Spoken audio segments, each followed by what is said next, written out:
Izin berdiri ya. Oh iya, Bismillahirrahmanirrahim. Assalamualaikum warahmatullahi wabarakatuh. Selamat siang, salam sejahtera untuk kita semua. Rahayu, rahayu, rahayu. Nah, ngapunten Bapak Ibu, saya berdiri biar bukannya pengen lebih tinggi lagi, tapi biar lebih enak gitu ya. Ini saya berterima kasih sekali bisa diajak reuni bareng banyak teman-teman, banyak bapak-bapak guru, ada ibu gurunya enggak di sini? Dan juga Mas Mbak lah ini mungkin yang salam kenal untuk yang pertama kalinya kenal. Saya Adrian Perkasa, temannya Mas Priyo, muridnya Mbah Gun juga, kakak kelasnya Mas Andri. Jadi kali ini namanya sakjane tadi itu bukannya saya itu pengen cepat-cepat pulang, sakjane ini saya tidak ada agenda ke sini. Cuman dilalah kersane Gusti Allah, nah, katanya gitu, kalau katanya wong Jawa itu kan. Saya itu dikontak Mas Priyo barusan Senin apa kemarin gitu loh, pokoknya dalam minggu ini. Mas Priyo itu kayak saking seringnya komunikasi kita itu kayak ngerti aku ini lagi di Surabaya. Akhirnya saya ke sini karena jujur saya ingin walaupun nggak nyambung langsung dengan tema utama Jawa kuno yang dibahas tadi Mas Andri ataupun nanti dibahas Mbah Gun maupun dibahas Mas Priyo, saya ingin berbagi dan juga mendengar banyak masukan terkait ini penelitian yang barusan saya lakukan. Nanti ada kaitannya apa Mas? Kaitannya ambil situs Jetis sampai Prasasti Sanga misalnya. Nah ini saya juga gimana ya, ini padahal tidak saya penelitian ini tidak saya khususkan untuk Prasasti Sanga saja, tapi kok tiba-tiba ada kaitannya. Nah ini loh yang kemudian ingin saya sampaikan. Saya kasih judul antara Sedayu sama Robben Island. Sedayu mungkin banyak yang tahu gitu kan, Sedayu itu di mana. Tapi kalau ditanya Sedayu yang mana, nah mungkin jenengan yang lebih tahu gitu kan, yang lawas atau yang sekarang ada di Gresik. Kalau Robben Island itu di mana? Ini juga saya opo kaitannya Sedayu sama Robben Island. Robben Island Ibu Bapak Mas sekalian, Robben Island itu adalah satu pulau yang ada di Afrika Selatan. Pulau ini sudah jadi World Heritage. Terkenal bukan karena keindahannya seperti misalnya Borobudur yang juga World Heritage, tapi karena memori kelamnya sebagai pulau pengasingan. Kalau hari ini mungkin seperti Guantanamo buat para tahanan-tahanan Taliban. Kalau dulu mereka yang narapidana yang ditaruh di Robben Island itu berarti wis kebacut medeninya untuk yang dianggap medeni berbahaya sama rejim. Yang paling terkenal adalah Nelson Mandela hari ini. Nah, Nelson Mandela pemimpin Afrika Selatan. Nah, kok ada hubungannya? Ternyata hubungannya itu terlihat ketika saya melihat keris kuburan sama kali ini prasasti mungkin tak. Nah ini apa kaitannya nanti kita lihat sama-sama. Ini adalah hasil penelitian saya selama 3 bulan menjadi fellow KITLV dan NIOT salah satu institut di Amsterdam. Jadi Ibu Bapak sekalian, ini saya sekaligus promosi, ada kesempatan yang sangat menarik buat siapapun itu, tapi kalau bisa minimal sudah sarjana, tapi tidak harus sebenarnya. Untuk bisa ke Belanda meneliti koleksi-koleksi yang kemungkinan besar dibawa ke Belanda, yang ditaruh khususnya di museum-museum yang ada di Belanda, karena atau pada masa penjajahan atau kolonialisme. Nah, kebetulan saya juga terpilih menjadi yang pertama, fellow pertama di dalam program ini. Jadi ya semacam kelinci percobaan lah. Tapi ternyata luar biasa menariknya. Karena kebetulan saya juga lagi kuliah di Belanda dan kebetulan beasiswa saya itu juga tidak mencukupi, Mbak. Jadi dulu itu saya sambil sekolah itu juga ngantar koran saya itu dulu itu. Tapi berkat ada velo ini gitu kan, ya lumayan lah bisa, paling enggak bisa nggak kerja koran lagi gitu kan. Nah tapi menariknya banyak sekali tidak hanya mendapat kesempatan untuk bekerja, tapi juga mendapat banyak pengetahuan yang selama ini kita tidak pelajari gitu loh di sekolahan atau universitas. Jadi saya merasa berdosa gitu misalnya sama Mas Andri gitu kan. Kalau apa yang saya ajari itu ternyata cukup ketinggalan zaman dulu itu. Nah ini kira-kira apa sih gitu kan, pusaka apa gitu kan yang ada di Leiden itu. Saya berangkat, fellowship saya itu berangkat dari pertanyaan misalnya dari Mas Priyo, misalnya juga Andri, misalnya juga teman-teman saya misalnya di Madura setidaknya yang ada di Jawa Timur, atau teman-teman saya di luar Jawa. Mas, sampean ada di Leiden ya? Aku golekno pusakaku iki po. Mas, katanya Leiden iki akeh barang-barang sing diambil londo. Golekno, tolong carikan Mas. Nah, ini berangkat dari situlah kemudian, dari pertanyaan-pertanyaan itu saya meneliti. Biasanya peneliti itu kalau di sini itu kan terkotak-kotak ya. Tadi saya juga bahas sama Mbak Gun gitu kan. Sing filologi kalau di Indonesia itu bahasanya apa. Sedangkan kalau yang kuno-kuno itu duduk ranahnya filologi kalau di Indonesia, tapi epigrafi. Kalau mungkin Mas Andri dulu itu juga, atau sekarang lagi ikut sejarah gitu ya, ngambil prodi sejarah. Ada yang bilang kalau ngambil ilmu sejarah harus pakai arsip Belanda gitu, minimal paling lama. Kita tidak boleh pakai arsip yang lama-lama, itu urusannya teman-teman arkeologi. Nah ini yang kadang-kadang pemisahan-pemisahan semacam ini justru membuat kita tidak bisa berpikir secara luas. Dan dengan menerabas, bukan artinya ketika menerabas itu kita melanggar aturan, tapi justru dari situ kita mendapat banyak hal yang penting. Salah satunya apa? Kalau belajar sejarah rata-rata kan kita harus pendekatannya membaca sumber berupa tulisan. Tadi Mas Andri tulisan. Nah ini dalam kegiatan fellowship ini saya belajar dengan menggunakan atau dibimbing dengan teman-teman yang biasa menggunakan sumber-sumber penelitian itu barang-barang yang sifatnya material. Nah, kayak keris gitu. Makanya akhir-akhir ini grup itu enggak grup Jawa kuno Mas Andri. Tapi ya grup keris barang gitu kan. Lek ambek Mas Cuk itu grup kejeng-kejengan maesan, macam-macam. Dan dari sana itu saya banyak belajar. Makanya jadi apalagi kalau ada tambahan grup yang akan diasuh oleh beliau ini, saya senang. Dan ternyata ada juga dalam objek yang kemudian karena saya sering diteror Mas Priyo gitu. Mas ini prasasti sangat kayak apa Mas? Prasasti sangat kayak wis tak lebokno wis. Tapi aku nggak janji ya Mas untuk akeh karena waktunya sangat terbatas. Dan ternyata genealogisnya itu juga panjang. Asbabun nuzulnya bisa sampai di Leiden itu juga tidak sesimpel yang saya kira. Lanjut, ini yang ingin saya sampaikan. Nah misalnya ini, saya itu awalnya pengen ke 5 objek yang ingin saya cari. Tapi pada akhirnya ya cuma 3 karena waktunya terbatas. Ada satu keris yang menarik sekali. Keris itu panjangnya itu segini, modelnya kayak gitu. Pendoke, pamore, tangguhe, kira-kira sampai ada dekorasi kalanya itu bahkan sampai ini gila aku rodok ngajar ini. Nah, ini wajah kalanya itu kalau di sana itu ya kuratori wong Londo itu karena wong Londo disebut duduk kala iki. Bonaspati jare. Makanya salah bisa wong Londo itu kemeruh pacaran. Itu Eropa, mukanya Eropa. Tapi ada berlian-berliannya kayak gini gitu. Nah, ternyata ada surat yang mendampinginya, surat itu ternyata bisa dilacak bahwa keris ini adalah hadiah Sultan Cakra Adiningrat kedua dari Kerajaan Madura.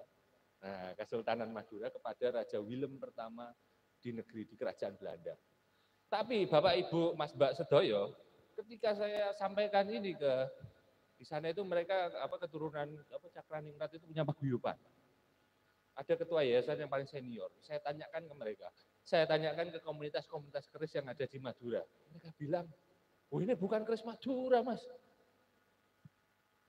Karena benar saya sendiri juga awalnya kalau enggak lihat arsipnya ada suratnya itu sangat amat Bali mereka bilang. Besar dan kayaknya tidak dipakai di sini tapi di sini panjang. Bahkan juga pewarangkanya yang seperti ini pun juga kayaknya di Aeng Tong Tong Pusat Keris Madura, Pusat Keris Sumeneb ya, karena kalau di arsip itu Sumeneb tidak pernah menjadi bagian dari Madura. Itu nggak buat yang seperti ini. Jadi aneh gitu kan, ini jadi pertanyaan saya, kok bisa? Dan yang kemudian saya fokuskan dalam penelitian saya karena banyak arsipnya ya ini, saya mencari pertanyaan kenapa ini. Kemudian juga yang kedua, yang lebih menantang lagi, karena penelitian saya, disertasi saya, teman-teman saya biasa meneliti di Jawa, saya kok tertantang untuk mencari koleksi, dalam tanda kutip koleksi museum yang berasal dari luar Jawa. Saya sendiri SD saya tidak di Jawa, saya sendiri SD saya itu di Sulawesi Tenggara. Saya lulus di sana, saya merasa pengen cari apa ya dari luar Jawa gitu ya. Dan nggak dianggap Jawa sentris kalau katanya Mas Andri tadi, Garkawi gitu kan. Akhirnya ada kepalanya Demang Lehman. Demang Lehman itu salah satu pemimpin perang Banjar. Dibawa kepalanya ke Belanda itu sebagai trofi ya pampasan perang itu, karena saking bahaya orang ini dan sampai hari ini masih disimpan di salah satu museum di Belanda. Ini jahatnya kolonialisme itu bisa kita lihat sampai hari ini gitu ya. Dan sebenarnya proyek fellowship ini sendiri terjadi sejak Raja Belanda itu minta maaf kan. Jadi kalau pemerintah maupun Raja Belanda sudah minta maaf, itu ranggur minta maaf Bapak Ibu. Jadi ada kompensasi yang harus dibayar. Salah satunya misalnya kalau yang lagi ini mungkin jenengan lagi pernah dengar di Jakarta itu kan ada arca-arca dari Singosari, emas-emas yang dari Lombok itu dipulangkan. Jadi kalaupun kita merasa atau meyakini bahwa barang-barang ini diambil karena kolonialisme dan pemerintah khususnya pemerintah Republik Indonesia mau minta, itu sebenarnya tidak ada alasan untuk menolak. Di sana itu sudah dibentuk semacam tim nasionalnya itu untuk restitusi, kalau bahasanya sana, kalau bahasanya Indonesia repatriasi. Nah ini termasuk lanjut Mas, termasuk nah ini ngapunten Mbah Gun ini fotonya elek-elek ya. Tadi belum Mas prasasti Sanga. Sempet kan dulu tuh ngomong-ngomong sama Mas Bro, ini dipulangkan Mas. Nah, makanya ini jadi menarik dalam fellowship itu. Nah, karena salah satu syarat untuk memulangkan adalah yaitu harus dijelas asbabun nuzulnya ono kaitane tenanan apa ora iki dengan kolonialisme. Kalau kolonialisme sudah jelas, sudah poetic box, sudah memenuhi syarat sebagai barang ini dia ambil karena kolonialisme atau dalam rangka hubungan yang tidak seimbang antara misalnya tuan tanah, pemilik pabrik gula yang ambil gitu aja, bisa langsung kembalikan. Nah, tapi apakah prasasti Sanga seperti itu? Nah, ini yang kemudian saya penasaran. Apalagi kalau menurut Mas Priyo, ketika ada nama Lamongan, ini merupakan prasasti tertua yang ono kata Lamongannya. Saya argumen ke mereka bahwa ini penting ini buat sejarah Lamongan. Bisa jadi menggugat hari jadi, wah, misalnya kayak apa yang dilakukan teman-teman yang Surabaya itu.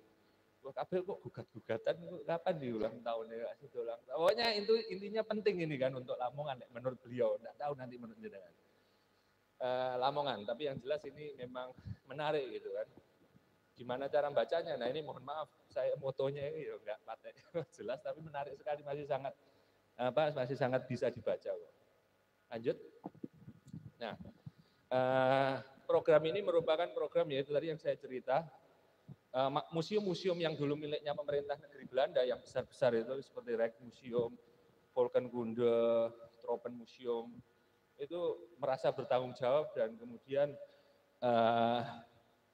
melakukan membuka peluang seluas-luasnya khususnya kepada tidak hanya yang bekas dijajah, tapi kalau siapapun peneliti yang mau meneliti barang yang dibawa karena penjajahan itu untuk melakukan penelitian. Ini dulu sudah dirilis sebelum saya masuk fellowship ini sudah dirilis ada namanya NIOT sama KITLV. Kalau KITLV itu kan tadi yang sudah mungkin kalau jenengan lihat foto-foto kuno, foto-foto lawas tadi yang disampaikan Mas Andri itu KITLV ya, mungkin semua sudah tahu itu di Leiden.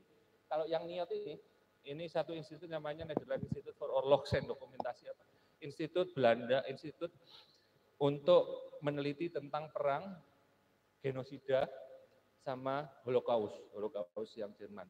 Nah, kalau jenengan pernah nonton The Monuments Men, ada film bahwa di zaman Nazi Jerman menguasai Eropa, itu barang-barang museum itu semua diambil. Hitler itu pengen membangun museum terbaik di seluruh dunia. Nah, salah satu korbannya itu ya museum-museum di Belanda yang langsung tetangganya langsung diambil. Tapi ternyata ada juga satu barang kita, yang dari barang kita kok gak enak. Mau barang dari Singosari gitu kan, duduk barang yang mbah-mbah ini dari Singosari intinya gitu. Arca Manjusri, Arca Pada itu yang dulunya disimpan di Berlin, dari Belanda dulu terus disimpan di Berlin, kemudian karena kalah perang itu diambil oleh Soviet, pindah ke Museum Saint Petersburg. Nah itu kan penting diteliti kok bisa tiba-tiba sampai di Rusia kayak gimana. Nah institut ini yang melakukan banyak hal penelitian tentang itu. Lanjut. Nah saya kembali ke keris dulu ini yang benar-benar bikin bingung saya gitu loh. Saya tanya, ini duduk Bali, ini kan. Ini keris dulu saya sebelum ke yang Sanga ini, karena jujur saya menemukan lebih banyak dokumen tentang keris ini ketimbang prasasti itu. Gitu. Saya cari cek lagi ini yang tadi, lanjut. Saya ke Museum Volkenkunde di Leiden, ini rumah saya di belakangnya, kemudian yang ini Rijksmuseum ini di Amsterdam, yang juga museum terbesar, banyak lukisan-lukisan. Lanjut. Nah, ternyata di Rijksmuseum itu di sampingnya itu ada satu keris lain yang dengan ukuran yang sama, tapi jelas skala Banaspatinya itu juga berbeda, sangat Jawa. Ukurannya sama, tapi ininya ada tulisan Latinnya, loh, menarik loh. Tulisan Latin tapi basa Londo. Keris ini jelas sekali dibuat oleh namanya Panembahan Mangkudiningrat dari Sumeneb. Dari Pamekasan, sorry. Diberikan kepada Y.C. Baut. Ada keris lain satunya lagi, tapi tidak ada di museum. Dibuat oleh Panembahan Mangkudiningrat dari Pamekasan. Diberikan kepada Gubernur Jenderal Van den Bosch. Van den Bosch itu yang terkenal tanam paksa itu ya. Nah ini ternyata hadiah juga, persis ditaruh yang sama. Nah kalau kita lihat ternyata Bapak Ibu sekalian Mas Mbak, antara Panembahan Mangkudiningrat sama Sultan Cakradiningrat kedua, itu adalah adik kakak. Ketika zaman Kerajaan Madura jaya-jayanya. Jadi menguasai sampai Pamekasan. Adik kakak dan diberikan kepada pemerintah Belanda. Tapi tetap yang tidak menjawab pertanyaan saya, dari mana asal-usul budaya atau kultur Bali itu? Ya kan? Kultur Balinya itu dari mana itu? Kok bisa, apakah memang ini dibuat empu dari Bali? Karena empu-empu Madura sampai hari ini di Aeng Tong Tong itu tidak merekognisi, tidak meyakini bahwa ini dari Madura. Ini Bali, Mas. Lanjut. Ada juga ternyata dari orang yang sama di Tropen Museum, dulu namanya Colonial Institute, dari Panembahan Mangkudiningrat, tapi kepada salah satu kapiten Angkatan Laut Belanda yang mendampingi Pangeran Hendrik yang datang keliling dunia. Sama, cuman ininya beda tapi ukurannya sama. Lanjut. Nah akhirnya saya penasaran dari mana sih unsur budaya Bali atau jangan-jangan Madura yang mengaruhi Bali. Nah ini saya kembali karena saya tadi kebetulan belajar ya di sejarah, jadi kemudian saya cari di arsip. Sejak kapan Madura ini ono kaitannya ambil Bali. Nah saya nemu satu sosok yang sangat menarik namanya Pangeran Cakraningrat keempat. Pangeran Cakraningrat keempat ini, nanti apa kaitannya ambil Sedayu lah, apa mana kaitannya. Ternyata menarik sekali. Cakraningrat keempat ini diceritakan di sini ini lagi-lagi ini saya online karena saya nggak cukup punya waktu yang cukup tebal dan kebetulan Arsip Nasional Belanda itu sudah semua arsip company itu VOC terutama itu sudah online semua, jadi sangat mudah untuk diakses. Jelas disebutkan bahwa Pangeran Cakraningrat ini ingin melawan dominasi hegemoni Jawa yang waktu itu dikuasai Mataram di Kartasura. Apa yang dilawannya itu selain dia mengirim banyak anaknya banyak, tapi yang paling terkenal Raden Surodiningrat. Itu tidak hanya ke Semarang, tidak hanya ke Batavia untuk negosiasi dengan VOC, tapi juga ke Bengkulu. Tempatnya EIC, punyanya Inggris, VOC-nya Inggris. Jadi si bapak ini, Pak Cakraningrat keempat ini, untuk melawan itu juga melakukan kawin-mawin dengan banyak politik diplomasi menikahkan anaknya dengan Raja Banjar. Jadi berhubungan juga sama Banjar. Nah, dari sisi kultural perlawanannya ini yang menarik. Menurut presiden yang ada di Madura, dia lihat bahwa orang ini mau pakai baju coro Jawa. Dia pakai udeng, dia pakai keris, itu pakai cara Bali. Dia pakai banyak budaya ambil dari Bugis. Dia pakai budaya dari mana-mana. Nah ini orang ini berusaha melakukan perlawanan ternyata Pak. Siapa Cakraningrat keempat tadi. Lanjut. Nah di Bali saya cek lagi, ternyata nggak ada arsip yang menjelaskan perkawinannya dengan di Bali. Tapi karena istri saya Bali, kebetulan bulan Juli kemarin saya sekeluarga mudik ke Bali, di Puri Pemecutan itu sebelahnya itu ada kampung, ada masjid tertua katanya di situ, yang didominasi orang-orang Madura. Nah ternyata menurut folklore atau tradisi masyarakat sana, ini adalah putri Raja Pamecutan yang dinikahkan kepada Cakraningrat keempat. Nah, jadi terjadi ada itu tadi, ternyata beliau sendiri si Cakraningrat keempat itu juga kawin dengan Bali dan akhirnya putri ini masuk Islam. Karena aturan ada di Bali masuk Islam itu harus dikeluarkan dari keluarga, tapi tidak jauh-jauh karena dia putri dari Raja Pamecutan, ditaruh kampung khusus Islam di sebelahnya Puri Pemecutan di Denpasar. Masih ada masjidnya sampai sekarang, kuburannya masih ada, keturunan Maduranya masih ada. Lanjut. Nah, di Arsip Nasional Indonesia yang lebih susah diakses daripada di Den Haag, itu untung juga ada yang online. Itu dijelaskan lagi kenapa kok alasannya Cakraningrat itu. Jadi kalau nyari arsip company Bapak Ibu Mas Mbak sekalian, itu tidak ada di Den Haag. Yang di Den Haag itu kebanyakan cuma salinan atau laporan yang dilaporkan para gubernur jenderal kepada pemilik saham VOC yang dikenal The Heron 17, 17 tuan-tuan. Jadi kalau boleh di Belanda lengkap arsipnya orang, tentang VOC paling lengkap di Indonesia, di Jakarta. Cuman angel aja diakses. Tapi ada beberapa yang sudah online ini sekali lagi, alhamdulillah gitu kan. Yang online disebutkan ternyata alasan kenapa Pak Cakraningrat 4 ini pengen itu tadi pakai Bali gitu tadi. Menurut dia Bali itu adalah dia dan Bali itu Mataram itu tidak lagi terlalu Jawa karena Jawa menurut Raja Cakraningrat ini adalah Mojopahit. Jadi glorifikasi atau kebesaran Majapahit itu ternyata tidak hanya muncul di masa Yamin, di masa Soekarno atau orang Belanda saja, tapi ternyata mereka ini ingin meniru Majapahit itu karena yang di Jawa Tengah itu sudah tidak lagi dianggap Jawa.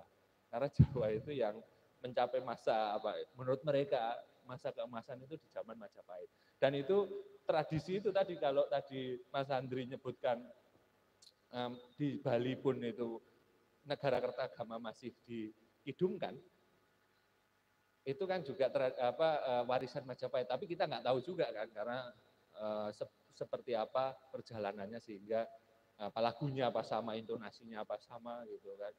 Nggak ada rekamannya, tapi yang jelas menurut Pak Cakraningrat itu Bali itu merupakan pelanjut Majapahit, makanya dia pengen meniru apa-apa yang sifatnya dari Bali. Nah ini menarik. Lanjut. Nah saking bahayanya orang ini Bapak Ibu, cepet-cepetan aja nerangan ini karena nggak ada. Nah pada saat geger pecinan, jadi ada peristiwa yang namanya orang-orang Cina di Batavia memberontak lawan VOC. Itu Pak Cakraningrat ini menawarkan bantuannya. Tak bantu boleh, tapi apa syaratnya? Wani piro, kalau sekarang kan gitu kan. Anak-anakku ini jadikan adipati-adipati di Jawa. Mana aja yang kamu pengen? Dia pengen Surabaya, dia pengen Gresik, dia pengen Sidayu. Dan ternyata usut punya usut, negosiasi gitu kan, yang benar-benar dimiliki secara langsung, cuman Sidayu. Nah disitulah kemudian anaknya yang paling dia sayangi, Suradiningrat itu menjadi Adipati Sedayu. Nah, sedayunya sedayu yang lawas atau yang anyar butuh penelitian lagi. Nah, ini kan yang itu sudah masuk situ ya. Nah, betul. Nah, beliau ini yang memindahkan kan. Nah, kenapa kok beliau dipindahkan di situ? Karena yang di Stailos, Madura.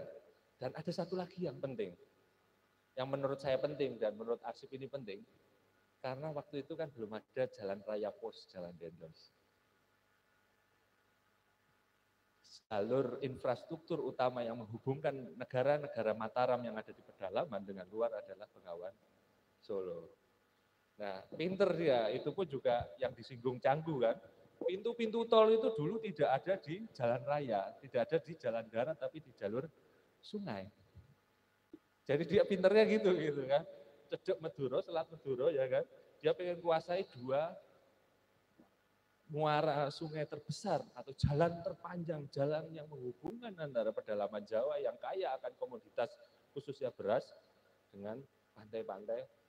Orang ini pintar di Jakarta, tapi saking bahayanya gitu kan, ternyata tidak semudah itu Ferguson gitu kan.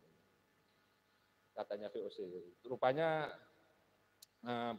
pemberontakan itu bisa dipadamkan, kekuasaan Kartasura bisa direstorasi yang kemudian pindah ke Solo, Surakarta. Akhirnya Cakraningrat keempat ini dianggap apa? Wes dikai sedayu jaluk Surabaya bisa. Kamu ini VOC gitu kan. Tetap melawan, akhirnya jadi musuhnya VOC.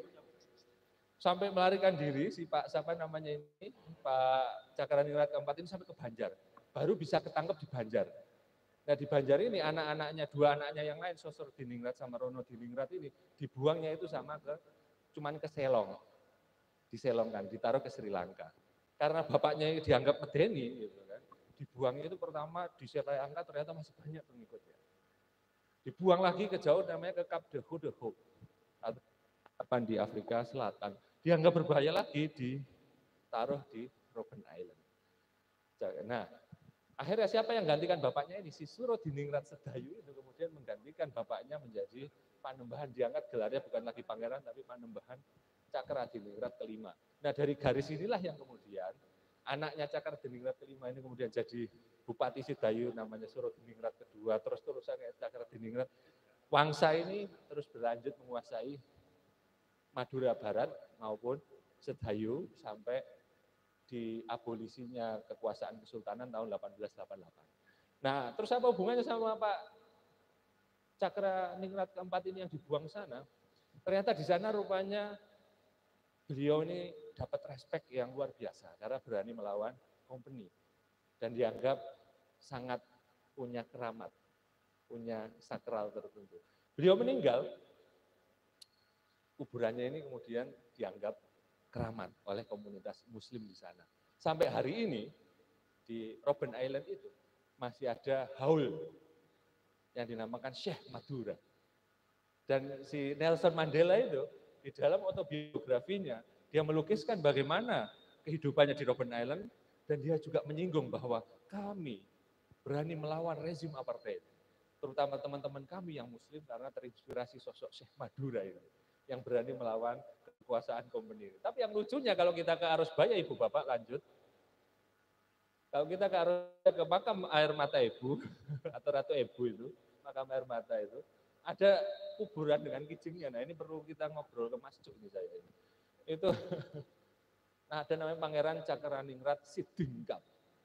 Pangeran Cakraningrat yang Sedo Ingkap. Loh, kuburannya bisa. Yang menariknya itu saja ini kuburannya sih tinggi gitu kan. Nah, menurut arsip Bapak Ibu, kuburan anaknya yang dianggap mengkhianati dia, Surodiningrat itu minta ke VOC supaya kuburan bapaknya ini dipindah. Itu terjadi 10 tahun setelah beliau wafat. Nah, walau alam kalau sebelum ada penelitian lebih lanjut, kita nggak tahu sebenarnya yang mana ini kuburannya. Tapi yang jelas kuburannya di Madura ini dia kalah pamor sama Ratu Ibu. Nggak ada yang tahu, Sidingkap cuman kalau kita nggak benar-benar memperhatikan. Tapi kalau yang di Robben Island sampai hari ini itu masih ada haulnya. Masyarakat sufi di sana masih. Lanjut. Nah, Pangeran Surodiningrat ini sangat menarik. Walaupun Cakraningrat keempat tadi itu dibuang, tapi semangat dalam melawan hegemoni budaya Jawa itu masih muncul. Terutama mengangkat Majapahit. Kalau Bapak Ibu lihat, ini Museum Putan-Putan. Gunungannya ini, saya ngomong gunungannya atau kayonnya, kayon Bali. Ini bukan kayon Jawa. Banyak yang bilang kayak gitu. Tapi ini kayon atau gunungan wayang Madura. Yang didapat von Faber, Pak von Faber itu pendiri Museum Putan-Tular itu diperkirakan dari abad 19. Berarti kan sama masanya.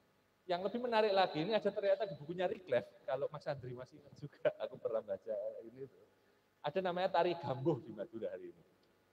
Nah, Tari Gambuh Madura ini jelas-jelas dalam arsip disebutkan, Riklef juga menyebutkan bahwa diciptakan oleh Pangeran Surodiningrat di Solo.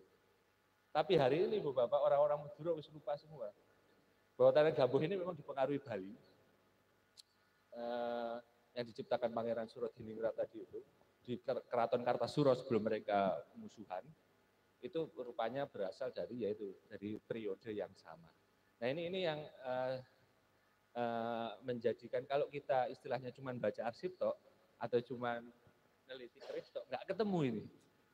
Nah, dengan model-model penelitian yang kayak gini ini ketemu. Nah, persis kayak apa yang digagas Mas Priyo hari ini.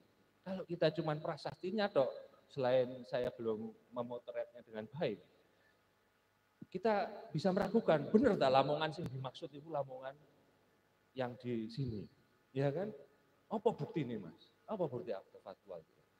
Kan Pak Sukmono sendiri di disertasinya itu kan sudah bilang bahwa penelitian arkeologis harus didukung oleh data-data tertulis. Data-data tertulis dari mana kalau nggak dari prasasti, ya dari literatur yang dalam bahasa Jawa kuno. Itu arsipnya zaman dulu. Itu ditulis loh di apa namanya? Butir-butir kesimpulan. Kalau apa namanya kalau di bahasa Belanda Stellingen. Tapi kalau di sini Pak Sukmono ngambil doktorat Jakarta, dia bilang kesimpulannya ya harus seperti itu. Nah, harus seperti itu. Kalau kita cuman keris toh ae. Lanjut ini Sanga ini makanya.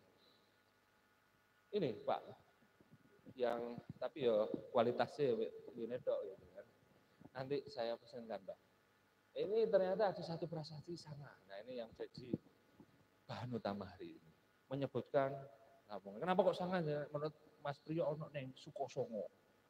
Terus dilakukan ekskavasi nemu, ya itu gitu. Mana gambar itu tadi? Yang itu ya? Iya. Enggak ada, oh bukan. Nah, ini kan yang penting perlu dicari gitu kan. Apakah benar toponim-toponim itu ada di situ? Nah, Bapak Ibu sekalian, saya juga ingin merespon pertanyaannya dari penelitian saya ini. Saya ingin mencari kemungkinan apakah mungkin prasasti ini kalau benar-benar dari Lamongan itu bisa dipulangkan, kemudian ditaruh di Museum Lamongan. Ada nggak sih Museum Lamongan ini? Belum ada. Nah. Hah? Atau jangan-jangan nggak perlu museum, Pak. Kita taruh kembalikan ke desone misalnya kayak gitu kan. Jadi monumen misalnya gitu kan. Sama kayak tadi keris tadi itu tak balik misalnya kalau saya nggak taruh di Museum Bangkalan, tapi tak taruh di Sedayu misalnya gitu kan. Jadi tanda prasastinya. Oh, benar-benar hari jadi ini ganti lah. Bukan saya lah. Ini masa lalunya ini gimana? Nah, itu tadi saya di awal sempat bilang, kalau kita mesti mau mengklaim gitu ya, kita mesti punya penelitian. Kita mesti punya data itu didapat dari penelitian yang mendukung bahwa prasasti ini aslinya memang dari sini. Lagi-lagi ini aja tidak cukup gitu loh. Wong jari ini Sri Jenggala ya, aku nggak salah macam gitu kan. Sri Jenggala itu lah, Jenggala masuk kan masih banyak ahli yang adu argumen ngendi ya, karena cuman baca prasasti Janto. Nah, ini sama beliau ini sudah dicari ini titik-titik ya toponim ya desa-desa di sekitar situ. Nah, ini akan menguatkan. Tapi sekali lagi ya kalau ada Pak Kabupaten Lamongan ini ya yang gini yang memang harus didukung gitu loh. Sama kayak Sedayu gitu loh. Ngomong sing endi Sedayu lawas, sing endi Sedayu anyar gitu kan. Hari ini pun yang Gresik itu Mas Iling Beku yang ngeklaim aja. Nah, itu menarik gitu ya. Tapi ya itu harus untuk produksi ilmu pengetahuan kan penting itu. Nah, ini loh yang kemudian penting. Nah, ini saya juga kemungkinannya selain itu, sebenarnya apakah prasasti ini dibawa ke Leiden?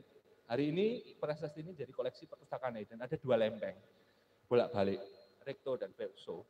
Itu ada di Museum Leiden. Kok bisa sampai sana? Apa diambil waktu Kenil datang ke sini gitu, kowe, aku ambil ini apa ini prasasti? Apa seperti itu gitu kan. Nah, ternyata lanjut.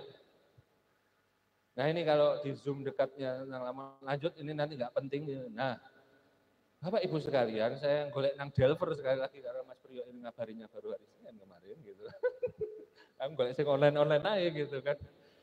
Dan saya belum menuliskannya. Kenapa belum dituliskannya? Karena belum ada hasil penelitian. Disertasinya saya tak edit. Sabar Mas. Aku masih antar koran sih kan. Kerja sambil kerja pelan-pelan. Nah kayak gitu. Ternyata prasasti ini sampai ke Leiden karena dibawa sama namanya ini Pak Naersen ini. Pak Naersen ini kebetulan juga saya itu bawa disertasinya beliau ini lulusan Leiden juga yang berasal dari departemen namanya Indologi atau ahli-ahli Indonesia gitu. Dan di sana biasanya dilatih tidak hanya menjadi spesialis membahasa Jawa kuno, tapi dilatih macam-macam gitu kan. Ya sosiologi, ya antropologi. Nah menariknya Pak Naersen ini juga ngajarnya itu juga di Wageningen. Wageningen itu universitas kayak IPB gitu, pertanian loh kan. Apa hubungannya gitu kan Jawa kuno pertanian. Nah tapi rupanya bapak-bapak kita, ya karena perempuan jarang sekali waktu itu yang belajar Indologi, memang dilatih untuk multidisiplin semacam ini. Jadi kalau kita lihat disertasinya, itu menarik sekali. Dia mencari atau melakukan pembacaan kritis terhadap prasasti-prasasti yang disimpan di Denmark dan di Frankfurt, Jerman. Nah ibu bapak sekalian, mas mbak, kalau ada yang bilang, mas di Leiden ini aku butuh iki. Tidak banyak loh sebenarnya koleksinya Leiden itu. Terutama kalau ngomong prasasti. Mas Priyo tadi kan prasasti di Lamongan itu ada 40 lebih ya. Nah, ada 40 lebih. Di Leiden, di zamannya Pak Sofiki Naersen ini nulis disertasi, itu cuma 7. 2 itu ada di Rotterdam, 1 itu ada di Rijksmuseum yang Amsterdam. Cuma 10. 10 kalah ambil Lamongan. Ya kan, sakjane arep lapo sih wong nang tepuk tangan lah ya kan. Harusnya lebih semangat ini tadi ya. Iya, ini generasi muda harapan bangsa ya. Loh beneran ini, nanti kalau nggak ada yang melajari sopo, masuk wong londo mana? Wong londo mau ngomong Banaspati, Bonaspati, opo gitu. Beneran enggak banyak yang tahu, masalah cuman gitu tok itu. Padahal kurator kelasnya ya. Nah, yang kayak gitu-gitu loh yang ya mungkin itu dulu kan gara-gara transliterasi dari bahasa waktu itu edisinya nulisnya kayak gitu kan. Ada kadang-kadang A yang ada tadi ada stripnya A yang ada O-nya atasnya kayak Jawa. Nah itu yang kadang-kadang tidak dipahami generasi berikutnya. Nah ini si Pak Van Hersen ini sebelum dia jadi pengajar di sosiologi ini unik ya. Dia bisa bahasa Jawa kuno tapi ngajari sosiologi. Ngajarnya juga bukan di Leiden, bukan di Indologi, tapi di Wageningen, Universitas Pertanian loh. Tapi dia juga sebagai sekretaris dari Colonial Institute yang punya Tropenmuseum tadi. Colonial Institute itu ya itu mau nggak mau dia berhubungan sama koleksi-koleksi kolonial dan dia juga sekretaris dari KITLV. Nah, KITLV itu punya banyak dosa kolonial. Nah, makanya harus dituntut terus gitu. Ya terutama kalau mau jadi fellow-nya itu bisa memanfaatkan koleksi-koleksinya itu gitu kan. Nah, Bapak ini kalau kita lihat perjalanan hidupnya, ternyata dia selain membawa orang Indonesia ke Wageningen, jadi setelah dari Wageningen di koran yang mana tadi? Koran yang ini kalau kita lihat tahun 48 setelah kontraknya habis, dia itu pengen ngajar di Indonesia. Tapi kalau kita ingat Indonesia waktu itu lagi zaman revolusi. Ya, 45 sampai 49. Jadi UI, waktu itu namanya Universitas Darurat, itu belum beroperasi dengan sebagaimana mestinya. Akhirnya dia diminta oleh universitas-universitas yang ada di Australia, terutama di Sydney, Canberra, sama Melbourne. Sydney itu Sydney University, di Canberra ada Australia National University, di Melbourne itu ada Unimelb, University of Melbourne terutama, itu untuk mengajar tentang Indonesia. Nah, maka Pak Naersen ini kemudian menjadi profesor ahli Indonesia pertama yang ada di Australia. Dan dia membawa banyak pengetahuan. Nah, di Australia sendirilah ini Pak Naersen mendapatkan prasasti Sanga itu. Kok bisa sampai Australia? Nah, ini yang namanya kalau dilihat dari sekilas saya belum sempat benar-benar mencek. Nanti kalau saya dapat tugas lagi dari Pak Priyo untuk ke Australia, saya akan cek koleksi beneran nggak sih ini dapatnya dari mana. Tapi menurut Pak Peter Worsley, muridnya Pak Nersen itu berpesan, engkau lek mati, koleksiku yang berupa iki hibahkan ke alma materku di Leiden, termasuk prasasti Sanga ini. Menurut Pak Worsley dari komunikasi informal, Pak Nersen ini mendapatkannya dari pasar gelap. Jadi kolektor. Kok bisa kayak gitu? Dari mana arahnya kira-kira? Ya dari Bali. Itu pasarnya semua itu. Sudah ada yang meneliti ini ternyata pasar-pasar beginian itu. Dari Bali itu kebanyakan kalau pengen harganya lebih mahal lagi itu dibawa ke Singapura atau Hong Kong. Nah tapi Pak Nersen mendapatkannya langsung dari Bali. Ya bisa karena Australia sama Bali ya. Orang-orang Australia itu menganggap Bali rumah keduanya lah. Kayak Pak Adrian Vickers dan lain sebagainya. Nah dia dapatnya dari situ. Nah, jadi Ibu Bapak sekalian, pelajaran apa yang bisa kita dapatkan dari kisah prasasti Sanga ini? Kalau ada temuan, hati-hati. Gitu. Jangan langsung diposting di Facebook dulu. Saran saya seperti itu. Lapor ke beliau. Gitu kan. Lebih aman cari ini gitu. Bu nanti wani piro lagi itu Pak Priyo. Enggak, saya yakin kok Pak Priyo beliau ini luar biasa. Soalnya pasti ono prasasti apa-apa sih dilapori Mbah Gun sik itu. Jadi nggak mungkin ke pasar dulu itu nggak mungkin. Nah ini yang apa namanya penting sekali lagi saya lihat bahwa selain kita perlu belajar bahwa bagaimana makam punden itu sangat menguatkan ya keberadaan data-data tertulis. Kalaupun nanti banyak temuan tertulis ataupun artefak itu hati-hati karena pedagang pasar-pasar ilegal ini banyak sekali. Dan ini diceritakan sama Pak Nersen sendiri di disertasinya. Kok bisa ono prasasti yang ada di Eropa itu lebih banyak di Jerman loh timbang di Belanda. Lebih banyak di Denmark loh daripada di Leiden. Itu ceritanya ya karena pasar-pasar itu tadi. Dan nggak sengaja ternyata karena orang ini isok moco aja kebetulan akhirnya ditaruh di situ. Nah ini yang kemudian bayangkan yang kebetulan ini aja sudah bisa menghasilkan banyak sekali pengetahuan kita tentang masa lalu. Apalagi kalau ada usaha yang lebih konsisten lagi, istiqomah lagi, dan tidak cuma wong londo tok ngono lho.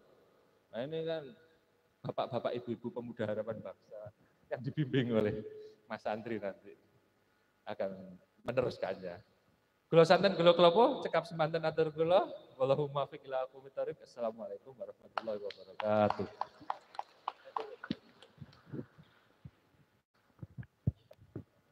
Terima kasih kami sampaikan kepada Mas Adrian Perkasa. Kami hormati berketahui bahwa Mas Adrian ini adalah seorang dosen dari Universitas Airlangga Surabaya ya.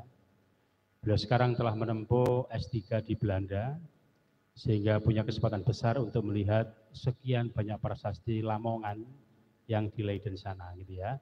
Sehingga diceritakan ke panjenengan sedaya. Baiklah, akan saya buka dua pertanyaan, satu dari deret barat, satunya dari deret timur, dan mari kita kasih kesempatan, gunakan kesempatan mumpung ketemu suhunya ya. Monggo, dua pertanyaan saya persilakan. Satu dari Pak Fatur Rahman, dua dari Pak Yaiksan. Monggo, saya persilakan.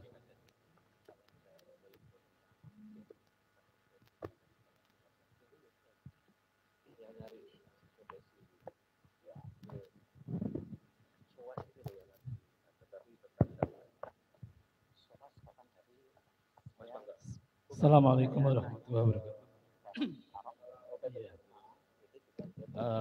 Fatur Rahman ya, dari Lamongan, asli pesisir utara Sedayu, Pak Adrian Perkasa. Terima kasih Poro Suhu, Mas Brio, Pak Gun, ya, yang baru ini Mas Adrian Perkasa, kemudian tadi yang pertama adalah Mas Adri Setio. Ya, dari antara Sedayu sama Rubin Island tadi ya, akhirnya ini sebenarnya nanti saya akan bertanya. Saya juga lagi mencari data-data arsip Sedayu, pelabuhan kuno. Lamongan kan masih punya pelabuhan kuno, pelabuhan rakyat satu-satunya yang diduga mulai Erlangga sampai sekarang, yaitu pelabuhan Sedayu Lawas itu kan ya. Tapi saat arsip untuk Belanda, saat Belanda itu tidak bisa dibuka. Jadi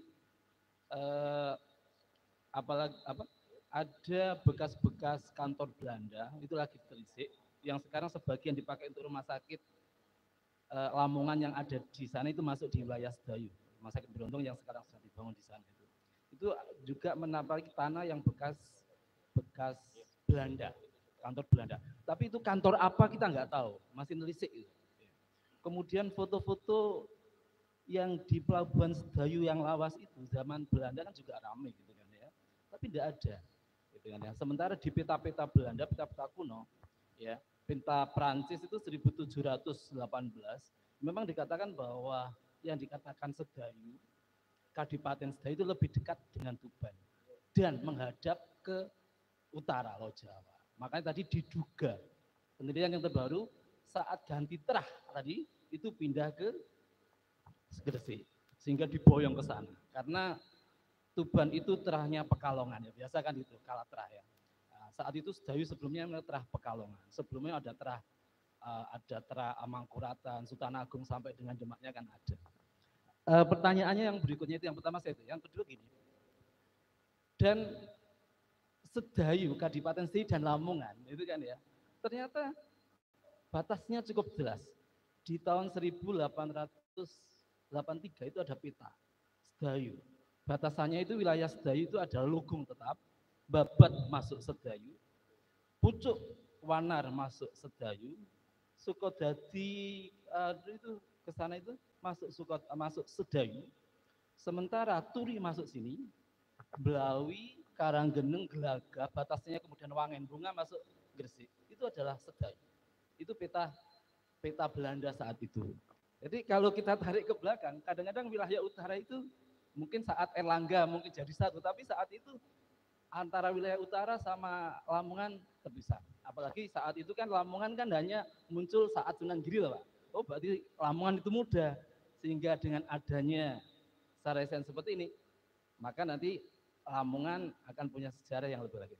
Apalagi sekarang bertepatan saya sama teman-teman di Sedayu sudah menetapkan sepakat hari jadi Sedayu itu 22 Januari kemarin tuh, 22 Januari 1387 sesuai dengan Prasasti Karangbogem. Ya, Prasasti Karangbogem. Ya. Kemudian ini juga permasalahannya gini ya. Jadi diduga Kadipaten itu kedatonya pindah dari Sedayu Lawas ke Sedayu Kutha itu 1737. Nah, saat itu masih masuk wilayah Mataram Islam dalam era Amangkurat Mas ya. Itu masih era Amangkurat. Trunojoyo itu juga masih, saat itu juga Sedayu masih bagian itu. Tapi memang Sedayu itu bagian konflik utama di era-era seperti itu. Nah, perpindahan 1737 itu VOC belum masuk. Saat geger pecinan itulah 1743 Pakubono II menandatangani dengan VOC bahwa Surabaya Barat, Sedayu digadaikan sama VOC. Jadi selang tadi 1737 itu tadi sampai 1743 ya, itu masih wilayah Mataram, tapi setelah itu digadaikan. Itu ya. Kemudian berikutnya, pertanyaannya gini ya. Sedayu itu kan terahnya yang terakhir adalah terah Madura. Tapi justru wilayah Lamongan pesisir dan wilayah ini kan jarang orang Madura. Orang Madura tidak bisa survive di wilayah pesisir utara sama di wilayah Lamongan. Ini tanda tanya besar. Ya, tanda tanya besar ya. Itu tanda tanya besar. Tadi mungkin lebih lunak dengan gitu ya. Jadi yang terah sedayu sekarang memang terah Tanjung Sepu macam-macam itu mudah. Itu adalah terah Suro Adingriat Cakrang Ningrat 5, anaknya Cakrang Ningrat 4 tadi. Itu ya. Terima kasih Borosu. Tadi saya minta cara membuka arsip zaman kolonial. Saya ingin tahu foto-foto kapal. Saya hanya cuma menemukan kapal antar pulau dari Sedayu ke Kalimantan itu namanya perahu cempluk namanya. Itu dia ada. Tapi saat itu bisa jadi ada foto-foto yang lain. Gitu, terima kasih. Assalamualaikum warahmatullahi wabarakatuh. Monggo pertanyaan kedua Pak Yaiksan, monggo Pak.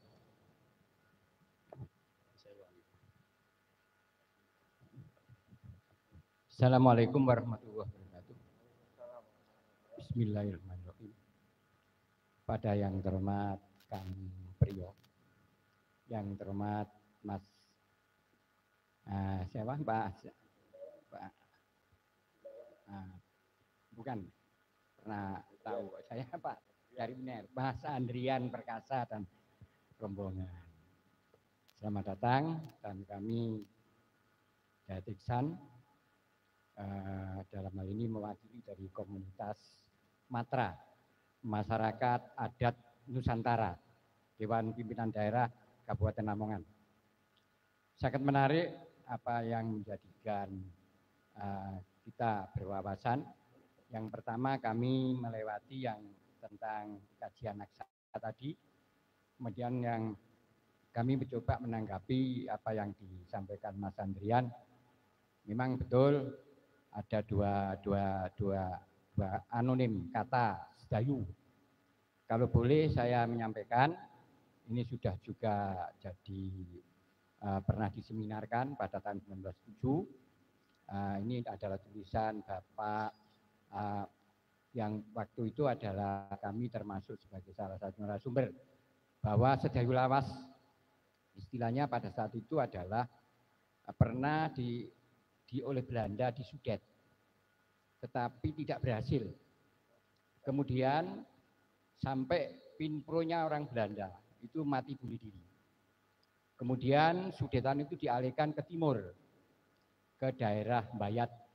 Kemudian berhasil sampai kepada Sedayu, dan untuk mengawasi proyek pembangunan itu maka terciptalah kota Sedayu. Setelah itu ada pemerintahan yang tadi disampaikan adalah putra Cokoningrat keempat, Cokoningrat kelima itu memimpin daripada Sedayu.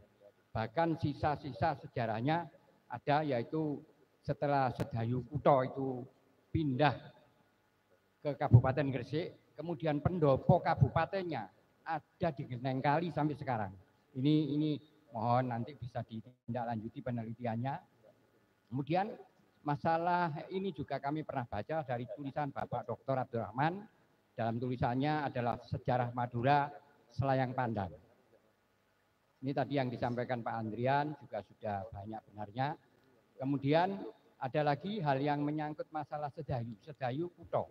Sedayu Kutho ini juga punya sebuah simbol bahwa dua kota Sedayu ini diibaratkan dua kota Sedayu di tengah, dan itu merupakan simbolisme daripada tanda-tanda zaman, besok rejaning zaman yang wis ono Sedayu sinupeturang. Nah, ini pembangunan maritim tentunya. Kemudian yang kedua adalah tadi disampaikan ada beberapa peninggalan-peninggalan yang kita punya yang ada di Belanda. Tetapi mohon nanti juga disampaikan apakah ada sebuah peninggalan-peninggalan prasasti yang tercecer di sekitar daerah Lamongan. Salah satu contoh saja, kami pernah membaca dan mendapatkan sebuah informasi, ini bisa ditindaklanjut tentang prasasti Gurit, yaitu di daerah Sumberdadi, Lamongan, Mantub. Ini diceritakan pada saat di sana itu banyak sekali pembuatan kerajinan membuat patung, sehingga patung Kertanegara, nah ini berarti Singasari, itu dibikin di Sumberdadi itu. kemudian disimpan di Wurare, yaitu Wurare adalah Trowulan, kemudian oleh Belanda mau dicuri, dicolong, dinaikkan Cikar, kemudian diangkat sampai ke Surabaya, akhirnya Cikar itu tidak jalan, akhirnya jadilah patung Joko Dolok di depan Taman Apsari itu. Ini mohon juga nanti diteliti lebih lanjut. Kemudian tentang kejayaan masa lalu, tentang masalah Mataram dengan memang pada saat pemerintahan Mbah Ronggo Abu Amin, Lamongan ini mengikut Demak. Kemudian pada saat Mbah Ronggo Hadi adalah ikut Pajang. Nah, dengan ketemunya Prasasti Songo ini, kita dimungkinkan untuk bisa menginventarisir segala peninggalan prasasti ini. Paling tidak kita ini juga bisa memberikan wawasan kepada anak cucu tentang bagaimana Lamongan dari masa ke masa. Untuk itu, mari kita Sarasehan Budaya ini kita teruskan agar kita bisa namanya itu memisahkan antara cerita legenda dan fakta. Karena antara legenda dan fakta ini sangat tipis-tipis sekali. Salah satu contoh saja, ini juga Pak Andrian nanti bisa menjelaskan tentang yang namanya Joko Tingkir. Betulkah Joko Tingkir itu di situ? Karena di Wonosobo juga ada.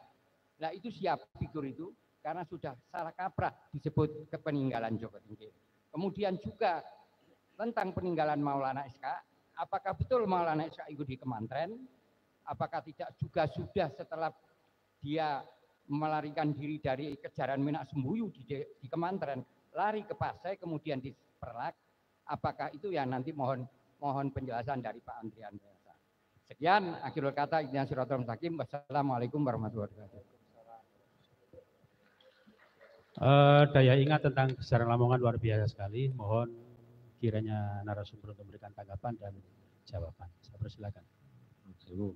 Matur nuwun sangat, tapi sebelumnya saya ngapunten ke teman-teman di sini. Saya mungkin habis jawab saya tak pulang. Ini karena saya mental dari rombongan. Nanti saya ditinggal nanti sama rombongan. Masuk aku nggak boleh lah Mas Priyo. Tapi yang jelas ya itu tadi, kalau misalnya ada grup lagi gitu ya masukkan nomor telepon saya nggak apa-apa. Cuman ya rotok lama aja kadang-kadang balesnya gitu kan. Nanti kalau ada pertanyaan lebih lanjut atau pil itu tadi gitu kan. Emailnya ada di Mas Andri juga, tadi saya juga kasihkan ke mana ya? Ya adalah pokoknya Mas Priyo lah kuncinya gitu. Pokoknya juru kuncinya Mas Priyo ya.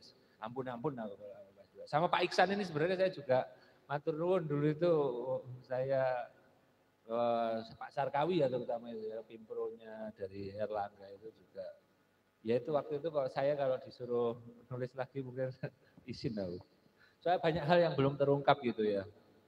Ya misalnya tadi sama nyambung sama Sedayu Pak, Labuan Lovali itu, Solo Valley Werken atau proyek Bengawan Solo. Ini yang lagi saya tulis. Kemarin ini teman saya dari Rotterdam ini sudah ke tempatnya Mas Priyo. Kami itu khawatir gitu, bukan khawatir, agak resah gitu terhadap perkembangan ilmu pengetahuan yang kita banyak menurut kami yang nulis ini terlalu membebek apa yang diciptakan Barat khususnya di masa kolonialisme. Contohnya apa? Ya ini Solo Valley Werken ini loh. Mereka waktu itu ketika mau menyudet Bengawan Solo gitu kan, ini saya lagi baca gitu kan, itu mereka lupa gitu loh, mereka sangat dengan kita juga nggak bisa nyalahkan juga semangat zaman Z-His-nya zaman itu kan dengan teknologi infrastruktur modern semua masalah bisa diselesaikan tanpa masalah, terutama lulusan nun sewu teman-teman teknik gitu kan, engineering gitu kan. Itu kan punya keyakinan yang luar biasa sekali bahwa dengan ilmu pengetahuan alam itu bisa ditaklukkan dalam pendekatan semacam itu rupanya kan hari ini sudah usang, sudah kuno itu sudah lewat itu sebenarnya. Buktinya apa? Belanda itu selalu mengaku-ngaku gitu ya, bahwa ini loh, kalau Tuhan itu menciptakan manusia, orang Belanda itu menciptakan Belanda. Karena kemampuannya membendung dan mengatur air. Tapi apa yang terjadi hari ini, Bapak sekalian, hari ini di Belanda itu tidak lagi memakai infrastruktur, tidak hanya memakai infrastruktur modern, masif, yang sophisticated, enggak. Tapi banyak sekali di ruas-ruas sungai yang ada di Belanda, salah satunya Sungai Mas, makanya kayak Kalimas di Surabaya itu yang justru beton-betonisasi itu dihilangkan. Malah justru yang terjadi itu adalah menurut mereka ini namanya room for the river. Kudu ono ruangan buat air untuk membanjiri. Memang sengaja dibuat banjir itu nggak bisa dilawan. Nah, inilah yang kemudian tidak disadari para insinyur yang kemudian terlibat dalam proyek Sudetan Bengawan Solo itu tadi. Sampai akhirnya mungkin tadi disebutkan bunuh diri itu. Pokoknya itu lebih cilaka lagi, mereka itu menafikan atau bukan Mas Nafi ya, mengabaikan gitu kan, teknologi yang sebenarnya sudah ada, yang barusan dibangun sama Kanjeng Sepuh di Sedayu yang baru itu, bikin telogo, bikin dam itu kalau bahasa tekniknya mereka itu, yang jelas-jelas ya juga itu buatan dan gunanya memang selain mengatur air, tapi tidak dalam skala yang semasif seperti yang ingin dilakukan Belanda, pengen ngatur, ya baik sih kan, niatnya Belanda itu waktu itu niatnya pemerintah kolonial itu baik, pengen mengenyahkan seperti yang dia berhasil lakukan di Demak. Di Demak itu dulu sama, menurut Belanda itu dulu ada pepatah yang sama persis seperti hari ini di daerah aliran Sungai Bengawan Solo, yen mongso ketiga, yen mongso rendeng raiso ndodok, yen mongso ketiga raiso. Wow. Nah, itu dulu dia percaya ini persis kayak Demak, tapi ternyata gagal. Dan proyek Bengawan Solo cuma bisa berlangsung perlahan-lahan. Dan ini yang kemudian ingin saya berikan bahwa pendekatan terhadap ilmu ini kita juga harus hati-hati gitu ya. Nah sama Pak Maturun juga terhadap pelabuhan Sedayu, pelabuhan kuno ini. Untuk akses, sekali lagi mungkin yang menurut saya agak jarang diakses itu Atlas of Mutual Heritage. Itu ada gambar peta, tapi bukan peta baru kayak gini, gambar bagaimana pelaut-pelaut Belanda tahun awal 1599, 1600, 1601 itu melukiskan gimana sih kontur pantainya Tuban, Sedayu, sampai Gresik. Tapi Gresik masih jauh, Brondong, jelas-jelas itu. Jadi di situ mungkin nanti bisa di Atlas of Mutual Heritage bisa. Kalau untuk arsip nasional negeri Belanda, semua arsip yang ada di sana di zaman company atau khususnya di zaman Sedayu Lawas bisa diakses. Alamatnya kalau dulu Kaketna, kalau sekarang ya National Archive itu .nl itu bisa. Cari semua VOC, cari semua peta yang sudah online, semuanya nyaris ada di situ. Memang agak susah kadang-kadang ketika kita nulis Sedayu, kadang-kadang nggak nemu karena ejaannya itu tadi ya belum tentu seperti ejaan hari ini. Nah ini memang perlu hati-hati. Nah mungkin ini saran kami gitu kan, kalau ada waktu ketika pelajaran sejarah itu bisa kita manfaatkan dengan mengajak siswa-siswi kita untuk mengakses bersama-sama. Rasanya kok anak-anak sekarang itu jauh lebih pinter ya dibanding saya. Ya, tapi Mbak Gun lebih pinter mau ngajari aku raw. Yang jelas mereka jauh lebih savvy lah secara teknologi. Dan dari situ kita bisa sama-sama belajar dan pendekatan di sana pun hari ini seperti itu gitu ya. Kalau di sini itu kita misalnya kalau katanya Mbak Gun kita mau berbeda pendapat sama profesor, nggak lulus gitu kan. Kalau di sana itu malah, jangan ikutin kita terus gitu. Gitu. Itu yang menarik itu ya, sehingga ilmu itu sebagai pengetahuan berkembang terus. Tapi ya kadang-kadang kalau untuk pemerintahan nggak cocok karena yang digoleki kan hari jadi ini, yang pasti ini kapan toh Pak Asdo? Yang kayak gitu. Itu nanti urusannya Mas Andri yang lagi fresh-freshnya mau sekolah. Petanya, nah ini kalau untuk arsip nasional Pak, ada sebenarnya yang bisa diakses, tapi tidak lewat website Arsip Nasional Republik Indonesia. Nggak tahu kenapa kok selalu ada aja alasannya gitu sehingga tidak terbuka gitu. Ya memang benar ada beberapa arsip yang mungkin rentan seperti agraria ya khususnya, tapi mosok arsip zaman VOC opo itu sih rentannya. Duit mungkin yang belum terbuka. Ya. Tapi bisa dijawab ada beberapa yang tersedia di harta karun Nusantara. Itu proyeknya dulu itu TANAP itu ya, yang dibantu sama ada Courts Foundation, itu bisa diakses. Termasuk saya mengakses, tapi sekali lagi hati-hati dalam menggunakan, misalnya mencari kata sedayu gitu tadi. Bahkan kata cakraningrat itu macam-macam, ada pakai TJ, ada TSJA, macam-macam itu. Nah itu mungkin nanti kalau, apalagi Jawa kuno nanti, nah itu nanti hati-hati juga Mas Andri ya, mungkin lebih paham daripada saya. Ibu Bapak, Mbah Gun, Mas Priyo, saya akhiri nggih. Ngapunten kalau ada pertanyaan saya di WA aja gitu kan, atau punya yang lebih panjang lagi bisa di email saya. Matur nuwun, Mas. Baik, terima kasih Bapak Ibu, karena terbatasnya waktu maka cukup.